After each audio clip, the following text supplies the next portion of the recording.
এবার আমি আপনাদেরকে দুইটা হাদিস শোনাই।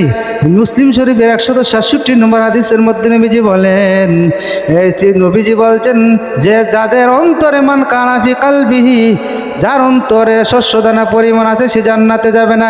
এই কথা শোনার পর এক লোক দাঁড়াইলো, দাঁড়াইয়া বলল, হে নবী, যদি কেউ চায় তার সাহাসানো, যদি কেউ চায় ইন্নার রাজুলা, যদি কেউ চায় আয়া কুনা সাউবু হাসানান ও না আলু হাসানান, যদি কেউ চায় তার কাপড় সুন্দর হোক, যদি কেউ চায় তার স্যান্ডেল সুন্দর হোক, এটা কি কোনো অহংকার হবে? আল্লাহ নবী জবাব দিয়ে কি বলেন? আল্লাহ নবীজি বলে, ইন্নাল্লাহ জামিল, নিশ্চয় আল্লাহ সুন্দর, হিব্বুল জামাল, আল্লাহ সুন্দরকে ভালোবাসেন।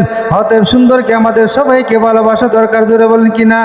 এই ঠিক এই করমভাবে মিশকাতের 43 ও 47 নম্বর হাদিসের মধ্যে নবীজি বলেন, ইন্নাল্লাহ ইহিব্বু ইন্নাল্লাহ ইহিব্বু, আল্লাহ রাব্বুল আলামিন ভালোবাসেন আসারু নিমাতি আলা আবদিহি, তার বান্দার নিয়ামত যত দিয়েছেন নিয়ামতকে প্রকাশ করতে আল্লাহ ভালোবাসেন।